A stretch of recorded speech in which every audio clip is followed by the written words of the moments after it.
ಅದೇ ವೈದ್ಯೆಯನ್ನು ಕೊಲೆ ಮಾಡಿದಂಥ ಪ್ರಕರಣ, ಗಂಡ ಹೆಂಡತಿಯನ್ನು ಕೊಲೆ ಮಾಡಿರೋದು. ಸೊ ಈಗ ಪತಿಯನ್ನೇ ನಂಬಿದ ಕೃತಿಕಾಗೆ ಅರಿವಾಗದಂತೆ ನಯವಾಗಿ ವಂಚಿಸಿ ಇಂಜೆಕ್ಷನನ್ನು ಕೊಟ್ಟು ಕೊಂದಿದ್ನಲ್ಲ, ಕರಾಳ ಮುಖಂಡವನ್ನು ಕೃತಿಕಾ ಪೋಷಕರು ಕಳಿಸಿದ್ದಾರೆ. ಏನಂತಂದರೆ ವರದಕ್ಷಿಣೆ ಬೇಡ ಅಂದಿದ್ದಂತೆ, ಆಮೇಲೆ ದೊಡ್ಡ ಆಸ್ಪತ್ರೆ ಕಟ್ಟಬೇಕು ಅಂತ ಹಣ ಕೇಳಿದ್ದಂತೆ, ನಾವೇ 30 ಲಕ್ಷ ಖರ್ಚು ಮಾಡಿ ಕ್ಲಿನಿಕ್ ಕೂಡ ಮಾಡಿಕೊಟ್ಟಿದ್ರಂತೆ. ಮದುವೆಯಾದ ಕೆಲವೇ ದಿನಗಳಿಂದ ಮಗಳನ್ನು ಕೊಲೆ ಮಾಡೋಕ್ಕೆ ಸಂಚು ರೂಪಿಸಿದ್ದಂತೆ. ಸೈಲೆಂಟ್ ಕಿಲ್ಲರ್ ಅಂತೆ ಅವನು, ಯಾರಿಗೂ ಅನುಮಾನ ಬಾರದಂತೆ ಕೃತ್ಯ ಎಸಗಿದ್ದ ಅಂತ ಕೃತಿಕಾ ತಾಯಿ ಸೌಜನ್ಯ ಕಣ್ಣೀರು ಹಾಕಿಬಿಟ್ಟಿದ್ದಾರೆ. ಸೊ ವಿಕ್ಟೋರಿಯಾ ಆಸ್ಪತ್ರೆಯಿಂದನೇ ಮೆಡಿಸಿನ್ ತಂದಿರಬಹುದು ಅಂತಿದ್ದಾರೆ. ಇವನು ಒಬ್ಬರೇ ಮಾಡೋಕ್ಕೆ ಸಾಧ್ಯ ಇಲ್ಲ, ಇನ್ನೂ ಕೆಲವರ ಪಾತ್ರ ಇರಬಹುದು ಅಂತ ಅನುಮಾನ ವ್ಯಕ್ತಪಡಿಸ್ತಾ ಇದ್ದಾರೆ. ಇವೆಲ್ಲ ಸುಳ್ಳ್ರಿ, ಅವಳಿಗೇನು ಕಾಯಿಲೆ ಇರಲಿಲ್ಲ, ಕಾಯಿಲೆ ಇದ್ದಿದ್ರೆ 4-5 ಪದವಿ ಹೆಂಗೆ ಪಡಿತಾ ಇದ್ಲು ಅಂತ ಅವ್ರು ಕೇಳಿದ್ದಾರೆ. ಹೀಗೆ ಅನೇಕ ರೀತಿಯಾದಂಥ ಚರ್ಚೆಗಳಿದ್ದಾವೆ. ಈಗ ಅವನೇನೋ ಒಪ್ಕೊಂಡಿದ್ದಾರಂತೆ, ಹೌದು ನಾನೇ ಅನಸ್ತೇಷಿಯಾ ಕೊಟ್ಟಿದ್ದು ಅಂತ ಹೇಳಿ. ಆಗೋವಾಗ ಏನು ಕೇಳಲಿಲ್ಲ, ಆದ್ಮೇಲೆ ಹಾಸ್ಪಿಟಲ್ ಸೆಟಪ್ ಬೇಕು ಅಂತ ಹೇಳಿದಾನೆ. 25-30 ಲಕ್ಷ ಖರ್ಚು ಮಾಡಿ ಎಲ್ಲ ಕ್ಲಿನಿಕ್ ಕಂಪ್ಲೀಟ್ ಸೆಟಪ್ ಮಾಡಿದ್ವಿ. ಎವ್ರಿ ಆಲ್ಟರ್ನೇಟ್ ಡೇ ನಂಗೆ ನೈಟ್ ಡ್ಯೂಟಿ ಇದೆ ಅಂತ ಹೋಗ್ತಾ ಇದ್ದ. ಅಕ್ಟೋಬರ್ ಇಂದ ಅವನ್ ಏನ್ ಮಾಡಿದಾನೆ, ಇನ್ಸುಲಿನ್ ಡ್ರಾಪ್ ಆಗೋ ತರ ಏನೋ ಟ್ರೈ ಮಾಡ್ತಾನೆ ಬಂದಿದ್ದಾನೆ. ಅವ್ನ್ ಬೇರೆ ಏನೋ ಅಫೇರ್ ಇರ್ಬೇಕು.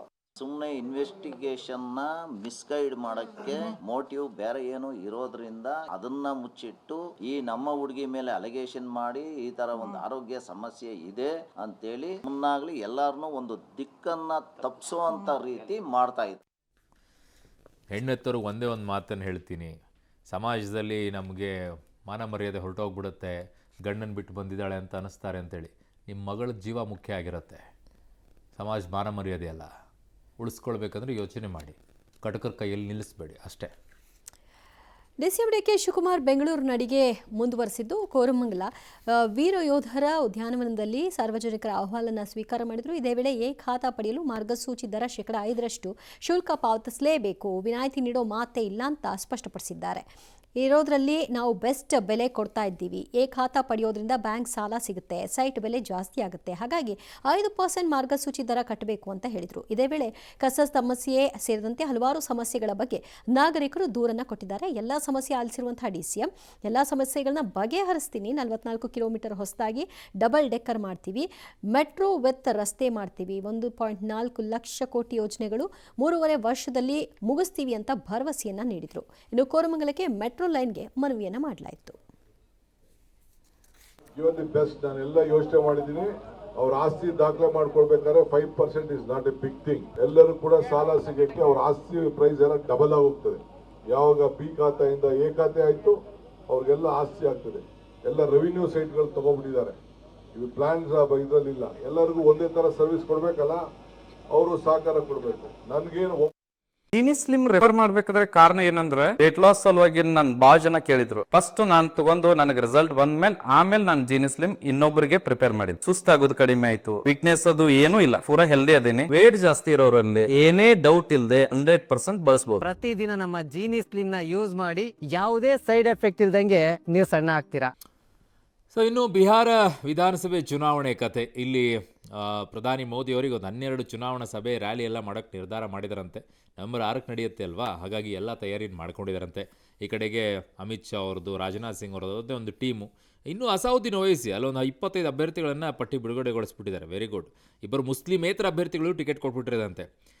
ನಮಗೆ ನಮಕ್ ಹರಾಮ್ಗಳ ಮತಗಳು ಬೇಡ ಅಂತ ಕೇಂದ್ರ ಸಚಿವ ಗಿರಿರಾಜ್ ಸಿಂಗ್ ಹೇಳಿದ್ದಾರೆ. ಅದೊಂದಿಷ್ಟು ವಿವಾದ. ಇನ್ನು ತಮಗೆ RJD ಟಿಕೆಟ್ ನಿರಾಕರಿಸಿದ್ದೆ ಮದನ್ ಶಾ ಲಾಲು ಯಾದವ್ ಮನೆ ಮುಂದೆ ಪ್ರತಿಭಟನೆ ನಡೆಸಿದ್ದಾರೆ. ಪಾಪ ಅವ್ರಿಗೇನು ಮಾಡ್ಬಿಟ್ಟಿರ್ತಾರೆ ಅಂದರೆ, ಕ್ಷೇತ್ರಗಳಿಗೆ ಹೋಗ್ಬಿಟ್ಟು ನಿಮ್ಮ ಕೆಲಸ ನೀವು ಮಾಡಿ ಆಮೇಲೆ ನಾವು ನಿಮಗೆ ಟಿಕೆಟ್ ಕೊಡೋದನ್ನು ಹೇಳ್ತೀವಿ ಅಂದಿರ್ತಾರೆ. ಪಾಪ ಅವ್ರು ಖರ್ಚು ಮಾಡಿಬಿಟ್ಟು ಎಲ್ಲ ಮಾಡಿರ್ತಾರೆ, ಆಮೇಲೆ ಟಿಕೆಟ್ ಕೊಟ್ಟಿಲ್ಲ, ಅದಕ್ಕೆ ಬಟ್ಟೆ ಹರ್ಕೊಂಡು ಅವ್ರ ಮನೆ ಮುಂದೆ ಓಡಾಡಿದ್ದಾರೆ ನೋಡಿ ಇಲ್ಲಿ ಪಾಪ. ಇನ್ನು ಟಿಕೆಟ್ ನೀಡೋಕ್ಕೆ ನನಗೆ 2.7 ಕೋಟಿ ಡಿಮ್ಯಾಂಡ್ ಮಾಡಿದ್ದಾರೆ ಅಂತ ಪಾಪ ಅವರು ಆರೋಪ ಮಾಡಿದ್ದಾರೆ.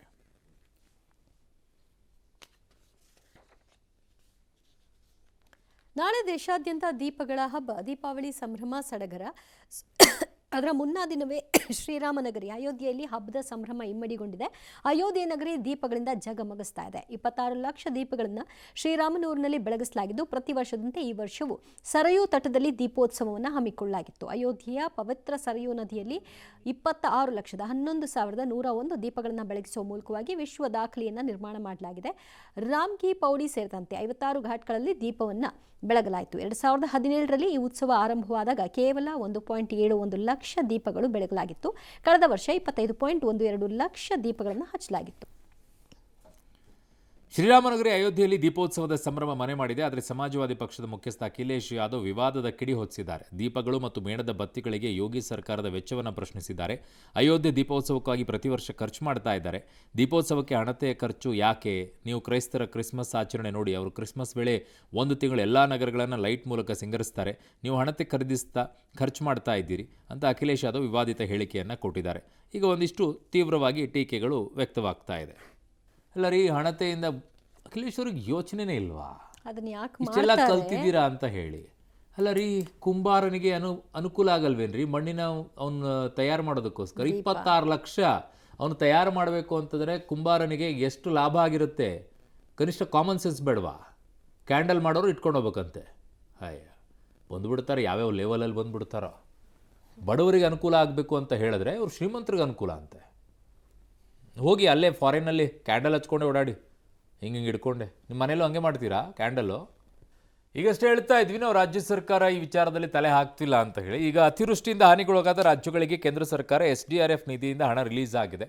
ಕರ್ನಾಟಕಕ್ಕೆ 384 ಕೋಟಿ ರೂಪಾಯಿ ಬಿಡುಗಡೆಯಾಗಿದೆ. ಇತ್ತ ರಾಜ್ಯದಲ್ಲಿ ಕೆಲವೆಡೆ ಧಾರಾಕಾರ ಮಳೆ ಆಗಿದೆ. ಹಾಸನ ಜಿಲ್ಲೆಯ ಸಕಲೇಶಪುರದಲ್ಲೂ ಕೂಡ ಒಂದಿಷ್ಟು ಮಳೆ ಆಗಿದೆ. ಅನೇಕ ಕಡೆಗಳಲ್ಲಿ ಬೆಳೆ ಎಲ್ಲ ಹಾನಿ ಆಗೋಗ್ಬಿಟ್ಟಿದೆ. ಸರ್ಕಾರಿ ಶಾಲೆ, ಪಶುವೈದ್ಯ ನೀರೆಲ್ಲ ನುಗ್ಗಿಬಿಟ್ಟಿದೆ ಅಂತೆ ಬೇಲೂರು ತಾಲೂಕಿನಲ್ಲಿ. ಹಲವು ಕಡೆಗಳಲ್ಲಿ ಹಲವು ರೀತಿಯಾದಂಥ ಸಮಸ್ಯೆ ಆಗಿದೆ. ಕೇಂದ್ರ ಬಿಡುಗಡೆ ಮಾಡಿರುವಂಥ ದುಡ್ಡಲ್ಲಿ ಮಹಾರಾಷ್ಟ್ರಕ್ಕೆ ಅತಿ ಹೆಚ್ಚು ಪಾಲಿದೆ, 1556 ಕೋಟಿ ಅಂತಿದ್ದಾರೆ. ಒಟ್ಟು SDRFನಿಂದ 27 ರಾಜ್ಯಗಳಿಗೆ 13,603 ಕೋಟಿ, NDRFನಿಂದ 15 ರಾಜ್ಯಗಳಿಗೆ 2,189 ಕೋಟಿಯನ್ನು ಬಿಡುಗಡೆಯನ್ನು ಮಾಡಿಕೊಂಡಿದ್ದಾರೆ. ಇನ್ನೊಂದಿಷ್ಟು ಪರಿಹಾರಗಳು ರಾಜ್ಯಕ್ಕೆ ಮತ್ತೆ ಮಲತಾಯಿ ಧೋರಣೆ ಅಂತ ಇದೆ. ನಮ್ಮ ರಾಜ್ಯ ಸರ್ಕಾರ ಎಷ್ಟು ಬೇಡಿಕೆ ಇಟ್ಟಿತ್ತೋ ಗೊತ್ತಾಗಬೇಕಲ್ಲ. 10ನೇ ದಿನವೂ ಹಾಸನಾಂಬ ದೇವಿ ದರ್ಶನಕ್ಕೆ ಸಾರ್ವಜನಿಕರ ದಂಡೆ ಹರಿದು ಬಂದಿತ್ತು. ನಟ ಶಿವರಾಜ್ ಕುಮಾರ್ ದಂಪತಿ, ರಿಷಬ್ ಶೆಟ್ಟಿ ದಂಪತಿ ವಿಶೇಷ ಪೂಜೆಯನ್ನು ಸಲ್ಲಿಕೆ ಮಾಡಿದ್ದಾರೆ. ಆದರೆ ಇವತ್ತು ಭಾನುವಾರ ಇದ್ರೂ ಕೂಡ ಧರ್ಮದರ್ಶನ ಸಾಲಿನಲ್ಲಿ ಭಕ್ತರ ಸಂಖ್ಯೆಯಲ್ಲಿ ಕೊರತೆ ಇತ್ತು. ಯಾಕಂದರೆ 2 ದಿನದ ಹಿಂದೆ ಭಾರಿ ಸಂಖ್ಯೆಯಲ್ಲಿ ಜನರು ಆಗಮಿಸಿದ್ರಿಂದ ಬಹುಶಃ ಹಿಂದೇಟು ಹಾಕಿರಬಹುದು. ಜೊತೆಗೆ ವಿಶೇಷ ಬಸ್ಗಳ ಸಂಖ್ಯೆ ಕೂಡ ಕಡಿಮೆ ಮಾಡಿದ ಪರಿಣಾಮವಾಗಿ ಜನರ ಸಂಖ್ಯೆ ತಗ್ಗಿರಬಹುದು ಅಂತ ಅಂದಾಜು. ಹಾಸನ ದೇವಾಲಯದಲ್ಲಿ ಜಿಲ್ಲಾ ಉಸ್ತುವಾರಿ ಸಚಿವ ಕೃಷ್ಣ ಬೈರೇಗೌಡ ಮೊಕ್ಕಾಂ ಹೂಡಿದ್ದಾರೆ. ಯಾವುದೇ ರೀತಿಯಾದಂತಹ ಸಮಸ್ಯೆಗಳಾಗದೇ ಇರೋ ಹಾಗೆ ನೋಡ್ಕೊಂಡಿದ್ದಾರೆ. ಬಿಫೋರ್ ಒಂದ್ಸತಿ ಬಂದಿದೆ, ಅದಾದ್ಮೇಲೆ ಈ ಸಲ ಬರ್ತಾ ಇದ್ರು. ಅದು ಕರೆಕ್ಟಾಗಿ ಲಾಸ್ಟ್ ಇಯರ್ ನನಗೆ ಆಪರೇಷನ್ ಆಗಿ ಫಸ್ಟ್ ಟೈಮ್ ಒಂದು ದೇವಸ್ಥಾನ ಬಂದಿರೋದು. ನಾವು ಬರ್ಬೇಕಂತಿದ್ದು, ಅದು ಏನು ನೋಡಿ ತಾಯಿ ವರ್ಷಕ್ಕೊಂದು ಸಲ ಸಿಗುವಂಥ ಅವಕಾಶ ನಮ್ಗೆ ಯಾವತ್ತೂ ಬರೋಕ್ಕಾಗಲೇ ಇಲ್ಲ. ಪ್ರತಿ ವರ್ಷ ಯೋಚನೆ ಮಾಡ್ತಾ ಇದ್ವಿ. ಪಾಕಿಸ್ತಾನ ಮತ್ತು ಅಫ್ಘಾನಿಸ್ತಾನ ನಡುವೆ ತಾರಕಕ್ಕೇರಿತಲ್ಲ ಸಂಘರ್ಷ, ಅದಕ್ಕೆ ತೆರೆ ಬಿದ್ದಿದೆ ಅಂತೆ. ಕತಾರ್ ಮತ್ತು ಟರ್ಕಿಯ ಮಧ್ಯಸ್ಥಿಕೆಯೊಂದಿಗೆ 2 ರಾಷ್ಟ್ರಗಳು ಕೂಡ ತಕ್ಷಣದಿಂದಲೇ ಜಾರಿಗೆ ಬರುವಂತೆ ಕದನ ವಿರಾಮಕ್ಕೆ ಒಪ್ಕೊಂಡಿದ್ದಾರೆ. ಇದರ ಮಧ್ಯದಲ್ಲಿ ಪಾಪ ಸಾವನ್ನಪ್ಪಿಟ್ರಲ್ಲ, ಅವ್ರ ಕತೆ ಹೇಳಿ. ಅಯ್ಯೋ. ಬಿಹಾರಕ್ಕೆ ಹೋಗುವ Lokmanya Tilak terminal Raxaul non stop ರೈಲಿನಲ್ಲಿ ಪ್ರಯಾಣಿಸ್ತಾ ಇದ್ದಂಥ 2 ಆಯತಪ್ಪಿ ಬಿದ್ದು ಸಾವನ್ನಪ್ಪಿದ್ದಾರೆ. ಮುಂಬೈಯ ಭೂಸಾವಲ್ ಸೆಂಟ್ರಲ್ ರೈಲ್ವೆ ಮಾರ್ಗದಲ್ಲಿ ಭೂಸಾವಲ್ ಹಳಿಗಳ ನಡುವೆ ಕೆಲವರು ಬಿದ್ದಿದ್ದಾರೆ ಅಂತ ರೈಲ್ವೆ ಅಧಿಕಾರಿಗಳ ಮಾಹಿತಿ ಬಂದಿದೆ ಅಂತ ಪೊಲೀಸರು ತಿಳಿಸಿದ್ದಾರೆ. ನಾಸಿಕ್ ರಸ್ತೆ ರೈಲ್ವೆ ನಿಲ್ದಾಣದಲ್ಲಿ ರೈಲು ನಿಲ್ಲುವುದಿಲ್ಲ. ಈ ವೇಳೆ 2 ಮೃತಪಟ್ಟಿದ್ರು. ಒಬ್ಬ ವ್ಯಕ್ತಿ ಗಂಭೀರವಾಗಿ ಗಾಯಗೊಂಡಿದ್ದಾರೆ. ಈ ವಿಷಯವಾಗಿ ನಾಸಿಕ್ ರಸ್ತೆ ಪೊಲೀಸರು ಮಾಹಿತಿಯನ್ನು ಹಂಚಿಕೊಂಡಿದ್ದಾರೆ. ವರ್ಷಕ್ಕೊಮ್ಮೆ ಮಾತ್ರ ಬೆಟ್ಟದ ತುದಿಯಲ್ಲಿ ದರ್ಶನ ನೀಡುವಂತಹ ದೇವಿಯ ದರ್ಶನಕ್ಕೆ ಭಕ್ತ ಸಾಗರವೇ ಹರಿದು ಬರ್ತಾ ಇದೆ ಅಂತಲ್ಲಿ. ಚಿಕ್ಕಮಗಳೂರು ತಾಲೂಕಿನ ಮಲ್ಲೇನಹಳ್ಳಿಯ ಬಿಂಡಿಗೆ ದೇವಿರಮ್ಮ ಜಾತ್ರೆಗೆ ಮಳೆಯ ನಡುವೆಯೂ ಕೂಡ ಭಕ್ತ ಸಾಗರವೇ ಹರಿದು ಹೋಗಿದೆ. 3800 ಅಡಿ ಎತ್ತರವಿರುವಂಥ ಕಡಿದಾದ ಈ ಬೆಟ್ಟವನ್ನು ಭಕ್ತಾದಿಗಳು ಬರಿಗಾಲಲ್ಲೇ ಹತ್ತಿ ದೇವಿಯ ದರ್ಶನವನ್ನು ಪಡಿತಾರೆ. ಇಷ್ಟು ವರ್ಷಗಳ ಕಾಲ ಅಮಾವಾಸ್ಯೆ ಹಿಂದಿನ ದಿನ ಮಾತ್ರ ಬೆಟ್ಟ ಹತ್ತಲು ಅವಕಾಶ ಇತ್ತು. ಈ ಬಾರಿ ಮಳೆ, ಕಿರಿದಾದ ರಸ್ತೆ, ಜಾರಿಕೆ ಇರೋದರಿಂದ ಭಕ್ತರಿಗೆ ಯಾವುದೇ ತೊಂದರೆ ಆಗಬಾರದು ಅಂತ 2 ದಿನ ಬೆಟ್ಟ ಹತ್ತಲು ಅವಕಾಶವನ್ನು ಮಾಡಿಕೊಟ್ಟಿದ್ದಾರೆ.